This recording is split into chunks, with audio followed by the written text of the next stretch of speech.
যারা 2025 সালে মাধ্যমিক পরীক্ষা দিতে যাচ্ছ তাদের জন্য আজ থেকে আমরা বাংলা বিষয়ের প্রস্তুতি শুরু করছি। তোমরা স্ক্রিনে দেখতেই পাচ্ছ, আজ আমরা সাহিত্য সঞ্চয়ন বইয়ের যে প্রথম পাঠ, অর্থাৎ প্রথম পাঠে যে আমাদের প্রথম গল্পটি রয়েছে জ্ঞানচক্ষু, সেই বিষয়ে আলোচনা করব। শুধু আলোচনাই করব না, গল্পটি বিষয় আমরা ভালো মতো আলোচনা করব এবং সেইটা ব্যাখ্যা করার চেষ্টা করব যাতে তোমরা সহজেই গল্পটি সম্পর্কে বুঝতে পারো এবং গল্পটির মধ্যে কী আছে, কোন চরিত্র রয়েছে, তোমাদের সঙ্গে ভালো মতো যাতে আমরা এই বিষয়টিকে বুঝিয়ে দিতে পারি, সেই জন্যই আজকে আমাদের আলোচনার মূল উদ্দেশ্য। তোমরা ধৈর্য সহকারে ভিডিওটি শেষ পর্যন্ত দেখো, তাহলে আশা করছি গল্পটি সম্পর্কে তোমাদের আর কোনো ভয় বা জিজ্ঞাসা থাকবে না। তাহলে চলো আজকে শুরু করি। আমরা প্রথম আমাদের মাধ্যমিকের যে প্রস্তুতি 2025-এ, তার প্রথম গল্প জ্ঞানচক্ষু, যিনি লিখেছেন আশাপূর্ণা দেবী। এবং এই আশাপূর্ণা দেবীর যে গল্প আমাদের জ্ঞানচক্ষু রয়েছে, দেখো সেই জ্ঞানচক্ষু গল্পটি সম্পর্কে আমাদের জানতে গেলে প্রথমেই আমাদের জানতে হবে গল্পের উৎস। এবার গল্পের উৎসের মধ্যে দেখা যাচ্ছে কি, যে জ্ঞানচক্ষু গল্পটি আশাপূর্ণা দেবী রচিত ছোটদের গল্প সংকলন কুমকুম গল্পগ্রন্থ থেকে গৃহীত হয়েছে। আসলে আশাপূর্ণা দেবী একজন বিরাট মাপের সাহিত্যিক, তিনি অনেক গল্প লিখেছেন এবং এই গল্পের মধ্য থেকেই দেখা যাচ্ছে যে কুমকুম নামে একটি গল্পগ্রন্থ তার আছে এবং এই গল্পগ্রন্থের মধ্যে একটি গল্প হলো জ্ঞানচক্ষু, যা তোমাদের এই সাহিত্য সঞ্চয়ন গল্পের গ্রন্থটির মধ্যে সংযুক্ত করা হয়েছে এবং তোমাদের পাঠ্যের মধ্যে রয়েছে। এবার জ্ঞানচক্ষু গল্প আমরা কেন পড়ব, জ্ঞানচক্ষু গল্পের মধ্যে কি রয়েছে, সেই জায়গাটা যদি আমরা ভালো মতো বুঝতে পারি, তাহলে কিন্তু আমরা এই জায়গাটা থেকে যেভাবেই প্রশ্ন আসুক না কেন মাধ্যমিকে, আমরা কিন্তু সেটার উত্তর করতে পারবো। সেই জন্য তোমাদেরকে বলছি, আজকালকার দিনের যে ছাত্রছাত্রীদের দেখতে পাই, তারা কিন্তু টেক্সট বই পড়ে না। এবার এই টেক্সট বই কিন্তু তোমাদের ভালো করে পড়তে হবে। টেক্সট বই পড়ার পরেই আমরা যে এই বিষয়টি নিয়ে আলোচনা করব সেটা কিন্তু আমরা বুঝতে পারবো। দেখো, জ্ঞানচক্ষু গল্পটা কিন্তু অনেকটা বড় একটি গল্প। এবার বিষয়টা হচ্ছে যে এটা নিয়ে যদি আমি সামগ্রিক আলোচনা লাইন ধরে পড়াতে চাই, তাহলে পরে কিন্তু তোমাদের অনেকেরই ধৈর্যচ্যুতি ঘটবে। তোমরা অতক্ষণ ধরে ভিডিওটি অন করে রাখতে পারবে না, তোমাদের অনেক রকম অসুবিধে হতে পারে, ধৈর্যচ্যুতি ঘটতে পারে, বিরক্তি আসতে পারে। সেই জন্য আমরা কি করব, প্রথমেই যে মেন জায়গাগুলো, সেই জায়গাগুলোকে আমরা দেখব এবং গল্পের বিষয়বস্তুটাকে আমরা ভালো মতো বুঝে নেব, যাতে গল্পটি যখন তোমরা পড়বে, টেক্সট বইটা যখন পাঠ্য গল্পটি তোমরা পড়বে, তখন খুব তোমাদের কাছে সহজ মনে হবে। ঠিক আছে, তার আগে গল্পে প্রবেশ করার আগে আমরা আশাপূর্ণা দেবী সম্পর্কে সামান্য জেনে নিই, যে তিনি কে, কার লেখা গল্প আমরা পড়ছি। এই জায়গাটা যদি আমরা না জানি, তাহলে কিন্তু আমরা গল্পটা পড়ে মজা পাবো। ঠিক আছে, দেখো, শুধু পড়াশোনা করলেই তো হবে না, আমাদের একটু মজা করতে হবে, মজা করে একটু গল্পও বলতে হবে। গল্প যদি আমরা মজা করে পড়ি, তাহলে পরে কিন্তু আমাদের মনে সেটা থেকে যায়। ঠিক আছে, তাহলে দেখো, আশাপূর্ণা দেবী একজন বাঙালি ঔপন্যাসিক, ছোট গল্পকার এবং শিশু সাহিত্যিক। শিশু সাহিত্যিক কেন? কারণ তিনি ছোটদের জন্য অনেক গল্প, কবিতা এবং উপন্যাস এসব লিখেছেন। এবার 1909 খ্রিস্টাব্দের 8ই জানুয়ারি উত্তর কলকাতায় তার মামার বাড়িতে তিনি জন্মগ্রহণ করেন। তার পিতার নাম হরেন্দ্রনাথ গুপ্ত এবং মাতার নাম সরলা সুন্দরী দেবী। অর্থাৎ এই যে আমরা আশাপূর্ণা দেবী করছে, যে পরীক্ষার সময় যদি প্রশ্ন আসে আশাপূর্ণা দেবীর আসল পদবী কি, বা তোমাদের যদি কোনো কুইজে আসে, তাহলে তোমরা বলতে পারবে যে আশাপূর্ণা দেবীর পৈতৃক পদবী হলো গুপ্ত। মাত্র 14 বছর বয়সে শিশুসাথী পত্রিকায় তার বাইরের ডাক নামক একটি কবিতা প্রকাশিত হয় এবং 15 বছর বয়সে খোকা কুকু পত্রিকায় তিনি স্নেহ নামক একটি কবিতা রচনা করেন। তাহলে দেখো, 14-15 বছরেই কিন্তু আশাপূর্ণা দেবী তার লেখাপত্র শুরু করে ফেলেছেন। ঠিক আছে, এবং বড়দের জন্য তার প্রথম গল্প লেখা হয়েছিল পত্নী ও প্রেয়সী নামে একটি গল্প তিনি লিখেছিলেন। এবং ছোটদের জন্য তার লেখা ছোট গল্পের সংকলন ছোট ঠাকুরদার কাশি যাত্রা প্রকাশিত হয়েছিল 1938 খ্রিস্টাব্দে। তাহলে 1938 খ্রিস্টাব্দে হিসাব করে দেখো কত বছর আগে তিনি লিখেছেন এই ছোট ঠাকুরদার কাশি যাত্রা, এই ছোটদের জন্য লেখা। আর 1940 খ্রিস্টাব্দে প্রকাশিত জল আর আগুন হলো তার বড়দের জন্য প্রথম প্রকাশিত ছোট গল্পের সংকলন। ঠিক আছে, এবং 1944 খ্রিস্টাব্দে প্রকাশিত হয় তার প্রথম উপন্যাস প্রেম ও প্রয়োজন। এবং তার মানে 1944 মানে 1940-এর পরবর্তী সময়কাল থেকে আশাপূর্ণা দেবী পাকাপাকিভাবে সাহিত্য জগতে পা রাখলেন এবং তিনি লেখালেখি শুরু করলেন। তার সব থেকে উল্লেখযোগ্য যে ত্রয়ী উপন্যাস, যার জন্য আশাপূর্ণা দেবীকে বাংলা সাহিত্যে স্থান দেওয়া হয়, তার জন্য তিনি কি উপন্যাস লিখেছেন? প্রথম প্রতিশ্রুতি, সুবর্ণলতা এবং বকুল কথা। এটি কিন্তু 3টে উপন্যাস। প্রথম প্রতিশ্রুতি প্রথম পার্ট, সুবর্ণলতা দ্বিতীয় পার্ট এবং বকুল কথা তৃতীয় পার্ট, তার মানে ট্রিলজি, ত্রয়ী উপন্যাস। ঠিক আছে, তার মানে একটি নারীর জীবন চরিত্র 3টি উপন্যাসের মধ্যে দিয়ে দেখানো হয়েছে। তার সমগ্র সাহিত্যিক জীবনে তিনি প্রায় 1,500 ছোট গল্প এবং 250-র বেশি উপন্যাস রচনা করেছেন এবং একাধিক পুরস্কারে সম্মানিত হয়েছেন। তাহলে তোমরা কিন্তু বুঝতেই পারছো যে আশাপূর্ণা দেবী কিন্তু ছোটোখাটো কোনো সাহিত্যিক নন। তিনি কিন্তু প্রায় 1,500 ছোট গল্প লিখেছেন। 1,500 ছোট গল্প সারা জীবনে লেখা কিন্তু চারটিখানি কথা নয়। তারপরে লিখেছেন 250-র বেশি উপন্যাস। তাহলে 250-র বেশি উপন্যাস লেখা কিন্তু চারটিখানি কথা নয়, অনেক লেখা তিনি লিখেছেন এবং একাধিক পুরস্কারে তিনি সম্মানিত হয়েছেন। সাহিত্য রচনার জন্য তিনি সর্বোচ্চ, আমাদের ভারতবর্ষে যে জ্ঞানপীঠ পুরস্কার, যে সর্বোচ্চ সম্মান, সেই সর্বোচ্চ সম্মান তিনি কিন্তু জ্ঞানপীঠ পুরস্কারের মাধ্যমে পেয়েছেন। এছাড়াও পেয়েছেন রবীন্দ্র পুরস্কার, সাহিত্য একাডেমি পুরস্কার। এবং এই জ্ঞানী গুণী যে লেখক, প্রতিভাময়ী যে লেখিকা, তিনি কিন্তু 1995 খ্রিস্টাব্দে 13ই জুলাই আশাপূর্ণা দেবী পরলোক গমন করছেন। তাহলে এই গেল আমাদের সাহিত্যিক যে আশাপূর্ণা দেবী, তার একটি ছোট সাম আপ আমরা করলাম, সেটা জানা থাকলো তোমাদের। এবং সেখান থেকে তোমাদের এই যে আমাদের জ্ঞানচক্ষু যে মূল গল্পটা, সেই মূল গল্পের বিষয়ে আমরা আসি। এখানে দেখো তপন নামক একজন চরিত্র রয়েছে। আমরা গল্পের মূল বিষয়ে ঢুকছি এখন, ঠিক আছে? গল্পের মূল বিষয়টা তোমরা একদম মন শান্ত করে, দরকার হলে কানে তোমরা হেডফোন লাগিয়ে নিতে পারো, যাতে তোমাদের কনসেন্ট্রেশনটা ব্রেক না হয়। তোমরা কিন্তু ভালো মতো গল্পটার বিষয়টা বোঝো। বিষয়টা যদি আমরা বুঝে যাই, তাহলে পরে কিন্তু আমাদের নোট লিখতে খুব সুবিধা হবে। কারণ গল্পটার মধ্যে যে রস রয়েছে সেটা যদি আমরা জেনে নিতে পারি, তাহলে কিন্তু আমাদের নোটটা লিখতে সুবিধা হবে। কেমন?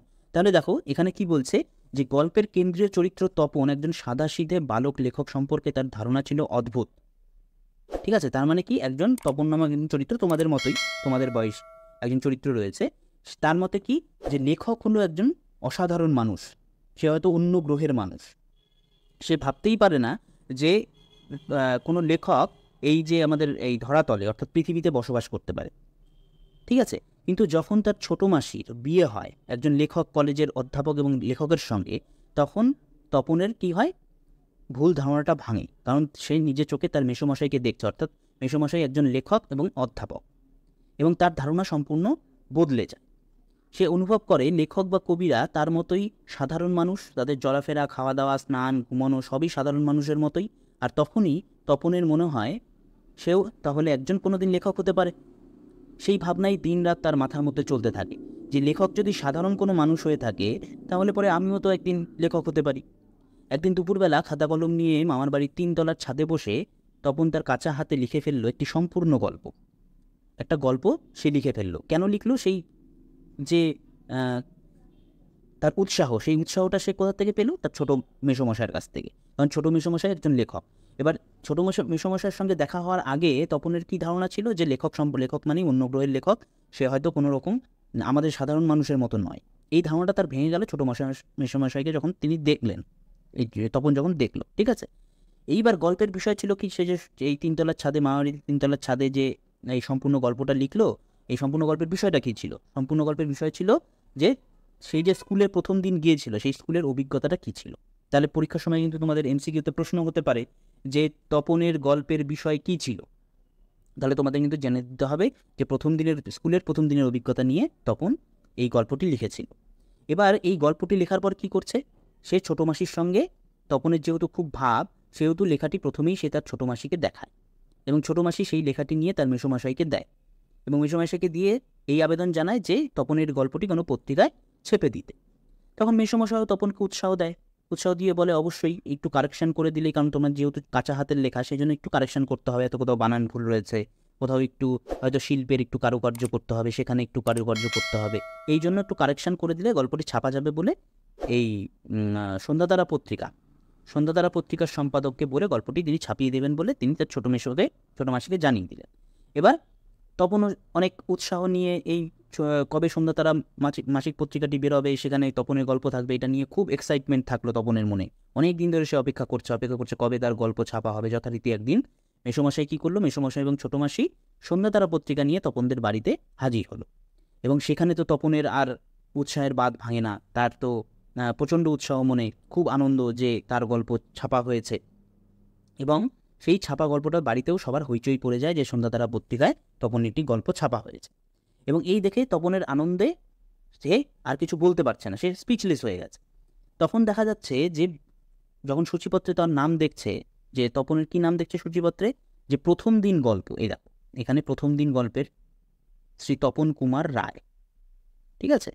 তপন কুমার রায়, অর্থাৎ আমাদের এমসিকিউতে কিন্তু একটা প্রশ্ন চলে আসতে পারে এখানে, যে তপন যে ছোট গল্পটি লিখেছিল তার নাম কি? তার নাম প্রথম দিন। এবং তার তপনের পুরো নাম কি? তপনের পুরো নাম তপন কুমার রায়। ঠিক আছে? তাহলে এগুলো কিন্তু আমাদের টেক্সট ধরে ধরে পড়তে হবে। তোমরা আগেই, আমি দেখেছি অনেক ছাত্রছাত্রীদের যে আগেই নোট বই খুলে তোমরা নোট বইয়ের এমসিকিউগুলো পড়া শুরু করো, এসএকিউগুলো পড়া শুরু করো না, এমনটা করলে কিন্তু হবে না। যেহেতু আবার মাধ্যমিকের পরীক্ষার্থীদের কিন্তু একটু সিরিয়াস হতে হবে, সেই জন্য তাদের প্রত্যেকটি টেক্সটকে ভালো মতো পড়ে নিতে হবে। টেক্সট পড়লে পরেই দেখবে ওখান থেকেই যত রাজ্যের MCQ SAQ সব ওখান থেকেই তোমরা পারছো। সেই জন্য গল্পটির বিষয়বস্তু নিয়ে আমরা আজকে এসেছি। বিষয়বস্তুটা আলোচনা করলে তোমরা বুঝতে পারবে, যখন গল্পটা তোমরা পড়বে তখন তোমাদের কাছে কিন্তু খুব সহজ হয়ে যাবে বিষয়টি। ঠিক আছে, সারা বাড়িতে যখন খবরের শোরগোল পড়ে গেল, মেসোমশাই একটু মৃদু হেসে বললেন, তপনের লেখা গল্পটিতে একটু আধটু কারেকশন করতে হয়েছে, কাঁচা হাতের লেখা বলে। এসব শুনে যখন সবাই ঠাট্টা তামাশা করতে থাকে, তখন কি করে, নিজের লেখা পড়ে দেখে যে তপন দেখলো, নিজের লেখাটা যখন পড়লো পত্রিকার মধ্যে, তখন দেখলো সমস্ত লাইনই নতুন এবং অপরিচিত। অর্থাৎ তপন যে গল্পটি এই ছাদে লিখেছি, সেই গল্পটি একেবারেই মেসোমশাই কী করেছেন, নিজের মতো করে নিজের ভাষা দিয়ে গল্পটিকে লিখেছেন, কিন্তু গল্পটির বিষয়বস্তু এক আছে, কিন্তু পুরো গল্পটিকে চেঞ্জ করে দিয়েছে। তখন কষ্টে তপনের চোখ দিয়ে জল পড়তে থাকে, কারণ তার নিজের লেখা একটি গল্প সংশোধন করার নামে ছোট মেসো সম্পূর্ণ গল্পটিকে পরিবর্তন করে ফেলেছে। তাই তপনের মনে হয় সেই দিনটি তার জীবনের সবচেয়ে দুঃখের দিন। দেখো, এই তার জীবনের সবচেয়ে দুঃখের দিন, এই লাইনটা তুলে দিয়ে কিন্তু জ্ঞানচক্ষু গল্প থেকে প্রশ্ন হয়েছে একাধিকবার। এবারে কিন্তু প্রশ্ন আসার সম্ভাবনা রয়েছে যে তপনের জীবনের সবচেয়ে দুঃখের দিন কোনটি। এইভাবে কিন্তু 5 নম্বরের প্রশ্ন তোমাদের হতে পারে। সেই জন্য টেক্সট পড়াটা খুব জরুরি। এইখান থেকে লাইনটা তোমরা তুলে কিন্তু পরীক্ষার সময় প্রশ্ন হতে পারে। ঠিক আছে, তখন কি করলো, পাশাপাশি তপন তখন গভীর সংকল্প করলো মনে মনে যে সে যদি দ্বিতীয়বার কোনো লেখা লেখে এবং সেই লেখা সে নিজে গিয়ে ছাপাখানায় ছাপতে দিয়ে আসবে, এবং সেই ছাপাখানায় যদি তার গল্প যদি সংগৃহীত হয় বা ছাপার জন্য যোগ্য মনে হয়, যদি বা যোগ্য নাও মনে হয়, তাতেও সে তার চলবে। কিন্তু মেসোমশাইকে বলে বা অন্য কোনো মানুষকে বলে সে কোনোদিন আর লেখা ছাপাবে না। ঠিক আছে, তার মানে এই যে তার অনুভূতিটা হলো যে আমি নিজের লেখা ছাপতে দিয়ে আসবো, এতে তার গল্প ছাপা হলেও ভালো, না হলেও ভালো। ঠিক আছে, আমি সেটা গ্রহণ করে নেব, কিন্তু অন্য কাউকে দিয়ে লেখা ছাপিয়ে নিজের অপমান আমি আর কোনোদিন করবো না, কারণ এটা তো তপনের অপমান। তুমি একটা কিছু তৈরি করে দিলে, আমি সেটার উপরে আর একটু কিছু কারেকশনের নামে সম্পূর্ণটাকে চেঞ্জ করে দিলাম, দিয়ে তারপরে ছাপতে দিলাম, তার মানে তো গল্পটা আমি লিখেছি, তুমি তো লেখোনি, তাই না? এটা তো তাহলে একটা আত্মসম্মানের মধ্যে বাধা পড়লো, একটা আঘাত পড়লো। সেই আঘাতের থেকে তপনের কি হলো, জ্ঞানচক্ষু বিকশিত হলো। এই হচ্ছে জ্ঞানচক্ষু গল্পের বিষয়বস্তু। এবার জ্ঞানচক্ষু মানে কি, অনেকেই বলবে স্যার জ্ঞানচক্ষু মানে তো বুঝতে পারছি না। জ্ঞানচক্ষু মানে হচ্ছে বোধোদয়, বোধের উদয়। যে আসল যে বোধ, তোমার জীবনের যে বোধ, সেই বোধের একটা উদয় হলো, একটা তোমার যে ধারণা ছিল সেই ধারণা সম্পূর্ণ ভেঙে তুমি একটি নতুন ধারণার মধ্যে দিয়ে তোমার জ্ঞান লাভ করলে, সেই জন্য জ্ঞানচক্ষু। এবার জ্ঞানচক্ষু বলে তো আমাদের কোনো চোখ দেওয়া হয়নি, ভগবান আমাদের দুটো চোখই দিয়েছে। এবং তৃতীয় যে সেন্স, আমাদের যে থার্ড সেন্স বলা হয়, সেই সেন্সকেই বলা হচ্ছে জ্ঞানচক্ষু। এবং সেই জ্ঞানচক্ষু কীভাবে হয়, অভিজ্ঞতার মধ্য দিয়ে আমাদের জ্ঞান লাভ হয় এবং আমরা সেটা সত্যি বলে জানতে পারি। ঠিক আছে, তাহলে এই গেল সম্পূর্ণভাবে তোমাদের বয়সী একজন চরিত্রকে দিয়ে জ্ঞানচক্ষু কীভাবে খুলছে একজন মানুষের। তোমাদের বয়সে অনেক রকম এরকম ঘটনা হয়, যাতে তোমরা একটা ভ্রান্ত ধারণা থেকে বেরিয়ে আসতে পারো। সেই জন্য গল্পটা তোমাদের সামনে রাখা হয়েছে। এইবার আমাদের যে মূল বিষয়টি আজকের আলোচনা, সেটি হচ্ছে গল্পের নামকরণের সার্থকতা। দেখো, গল্পের নামকরণের সার্থকতা এই নিয়ে কিন্তু অনেক রকম আলোচনা হয়েছে, এইভাবে অনেক প্রশ্ন আসে।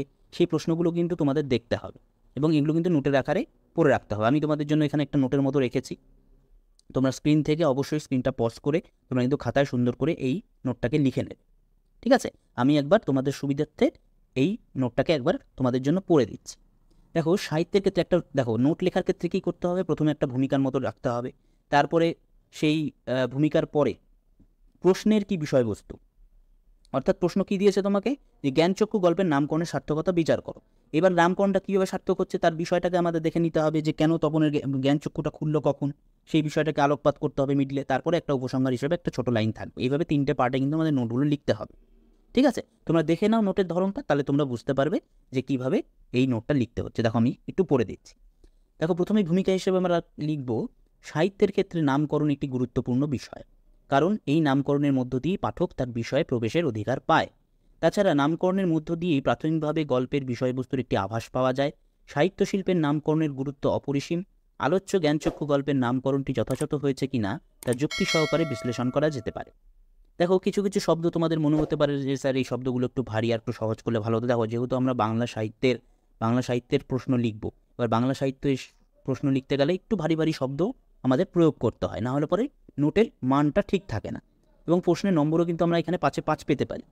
ঠিক আছে, একটু শব্দগুলোকে একটু ভারী ভারী করা, বা সহজ শব্দতেও লেখা যায়, এমনটা নয় যে সহজ শব্দতে লেখা যায় না, কিন্তু কিছু কিছু শব্দ আমাদের দিতে হবে, তাহলে প্রশ্নের মানটা আমাদের বাড়বে, উত্তরের মানটা। ঠিক আছে, তারপরে কি বলেছে পরের প্যারাতে, প্রথমেই দেখে নিতে হয় জ্ঞানচক্ষু শব্দটির অর্থ কী। আমি একটু আগেই বললাম জ্ঞানচক্ষু শব্দের অর্থ কী। জ্ঞানচক্ষু শব্দের অর্থ হলো বোধোদয়, বোধের উন্মেষ বা প্রকৃত জ্ঞানের উন্মেষ। অর্থাৎ এই যে লেখা ছাপতে দেওয়ার ব্যাপারটা, সেই জায়গাটাতে যে তপনের ভুলটা ভাঙলো, যে নিজে গিয়েই সে লিখতে দিবে, কাউকে কোনো ছোটো মেশো বা কাউকে গিয়ে বলবে না লিখে লেখাটা ছাপিয়ে দেওয়ার কথা, এই যে বোধের উন্মেষ হলো, প্রকৃত জ্ঞানের উন্মেষ হলো, এটাই হচ্ছে জ্ঞানচক্ষু শব্দের অর্থ। অর্থাৎ এই চক্ষু এমন এক মানসিক ইন্দ্রিয় যার দ্বারা জ্ঞানকে উপলব্ধি করা যায়।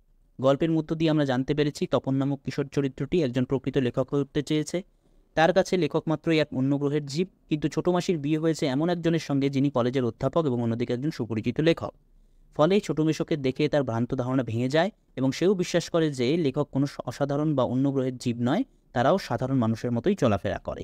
এই নতুন ধারণায় অভিভূত হয়ে তপন তার স্কুলের প্রথম দিনের অভিজ্ঞতা সম্পর্কে একটি আস্ত গল্প লিখে ফেলে। সেই গল্পটি সেই প্রথমে তার ছোট মাসিকে দেখায়, তারপর ছোট মাসি তার ছোট মেশোকে বলে গল্পটিকে সন্ধ্যাতারা নামক মাসিক পত্রিকায় ছাপানোর ব্যবস্থা করে দিতে।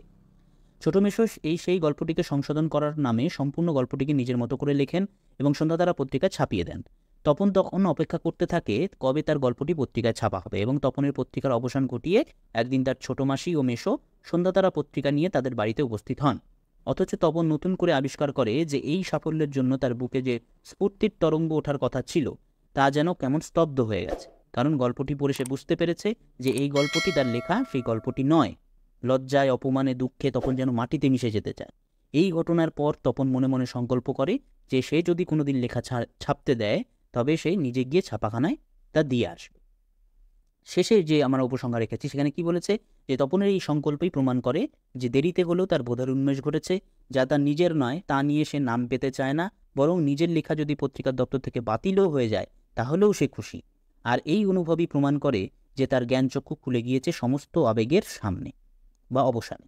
এই ব্যঞ্জনাধর্মী দৃষ্টিভঙ্গির উপরে ভিত্তি করেই বলা যায় আশাপূর্ণা দেবীর গল্পের এই শিরোনাম অর্থাৎ জ্ঞানচক্ষু শিরোনাম সার্থক ও সুন্দর হয়েছে। এইভাবে আমরা নোটটা লিখব। ঠিক আছে, আশা করছি তোমাদের জ্ঞানচক্ষু গল্পটি সম্পর্কে আর কোনো সমস্যা থাকবে না। এইবার তোমরা এই ভিডিওটি দেখার পরে গিয়ে তোমরা যদি টেক্সটটা পড়ো তাহলে দেখবে জ্ঞানচক্ষু গল্পটি তোমাদের সামনে একদম সহজ এবং সুন্দর হয়ে ওঠে। ঠিক আছে, আজকে এখানেই শেষ করছি। আশা করছি তোমাদের 2025-এর যে মাধ্যমিক পরীক্ষার্থী যারা আছো তাদের ক্ষেত্রে এই ভিডিওগুলি খুব কাজে লাগবে, এবং পরবর্তীতে আমরা সপ্তাহে 2 দিন তোমাদের জন্য ক্লাস রাখবো, এবং তোমরা কিন্তু অবশ্যই এই ক্লাসগুলো মিস করবে না। যারা নতুন দেখছো, নতুন ভিডিওর যারা দর্শক, তারা অবশ্যই সাবস্ক্রাইব করে রাখো এবং অবশ্যই পাশে থাকা যে বেল আইকনটি রয়েছে সেখানে ক্লিক করে রাখো। তাহলে কিন্তু আমাদের যে ভিডিওগুলি আপলোড হবে সঙ্গে সঙ্গে তোমাদের কাছে চলে যাবে এবং তোমরা ভিডিওটি অবশ্যই ক্লাসগুলো করে নিতে পারবে। ঠিক আছে, আজকে এই বলে শেষ করছি। ভালো থাকো, পড়াশোনায় থাকো, রেজাল্ট খুব ভালো হবে এই শুভকামনা করছি। তোমাদের প্রতি সকলের প্রতি শুভেচ্ছা। দেখা হবে পরের কোনো ভিডিওতে। ততক্ষণ আমাদের সঙ্গে থাকো, ভালো থাকো।